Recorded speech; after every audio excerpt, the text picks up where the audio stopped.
Hi everyone, আসসালামু আলাইকুম। আশা করি সবাই অনেক অনেক ভালো আছেন। আজকে আমি একটি রেসিপি নিয়ে হাজির হয়েছি। অনেক সহজ করে কীভাবে বানানো যায় নান রুটি আটা দিয়ে। চলুন দেখে নেওয়া যাক। আর রেসিপিটি ভালো লাগে আমার চ্যানেলটি সাবস্ক্রাইব করতে পারেন। আর যারা সাবস্ক্রাইব করেছেন তাদেরকে অসংখ্য ধন্যবাদ। চলুন দেখে নেওয়া যাক উপকরণ কী কী লাগছে।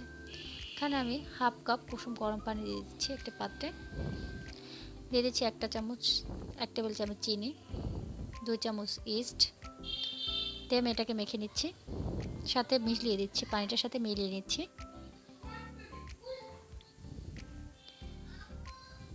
মিলিয়ে আমি ঢেকে রাখবো 10 মিনিটের মতো। পাতা দিয়ে ঢেকে দিচ্ছি।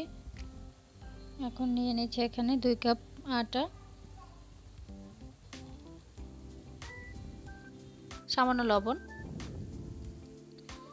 1 চামচ, 1 টেবিল চামচ ঘি, 1 টেবিল চামচ সয়াবিন তেল। ঘিটা দেওয়ার কারণ যে ইস্টের গন্ধটা আসবে না, এই জন্য ঘিটা দেওয়ার উদ্দেশ্য এটাই। এটা না থাকলে পরে আপনারা সয়াবিন তেল দিয়ে ব্যবহার করতে পারেন। মেখে নিচ্ছি সবগুলো একসাথে উপকরণগুলো। দিয়ে দিচ্ছি আমি লিকুইড দুধ, হাফ কাপ দুধ নিয়েছি, কুসুম গরম দিয়ে আস্তে আস্তে করে মেখে নেব। দেখুন মেখে নিয়েছি, এইটুকু দুধ ছিল আমার। এখন দিয়ে দিচ্ছি হাতে সামান্য পরিমাণ তেল দিয়ে আমি এটাকে চারপাশে লাগিয়ে নিচ্ছি। লাগিয়ে আমি একটা ঢাকনার সাহায্যে ঢেকে দেব। ফিরে আসছি আধা ঘন্টা পরে। আধা ঘন্টা পর ফিরে আসছি, দেখুন ফুলে ডাবল হয়েছে। এটাকে আমি এখন মধে নিব, ভালো করে মধে নিচ্ছি। আমার রেসিপিটা দেখে যদি বাসায় ট্রাই করুন, অবশ্যই আশা করি পারবেন। দেখুন এভাবে করে আমি যে কটা নান রুটি বানিয়ে নেব সে কটা আমি করে নিচ্ছি।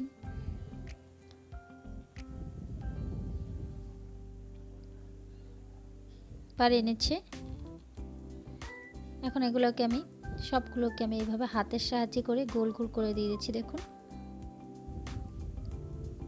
দিয়ে আমি একটা গোল করে নিচ্ছি, বলের মতো করে নিচ্ছি। সামান্য পরিমাণ আটা দিয়ে দিচ্ছি এখানে। এটা দিয়ে আমি এটাকে একটা রুটির মতো বেলে নেব।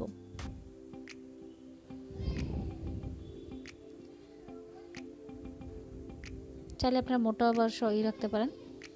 দেখুন এভাবে করে বেলে নিচ্ছি।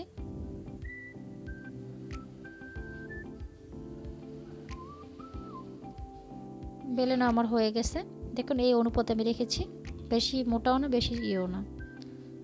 এখন আমি একটা পাই নিয়েছি। দেখুন তো আমি বেলেছি, যে ফুলে উঠবে সেই সময় এরকম হালকা আস্তে করতে হবে। আসলে আমার ভিডিওটা ওঠেনি, ভিডিওটা বন্ধ হয়ে গেছিলো দুঃখিত। দেখুন করার পর আমার হয়েছে। আশা করি আমার ভিডিওটা ভালো লেগেছে। আমার জন্য সবাই দোয়া করবেন। আল্লাহ হাফেজ।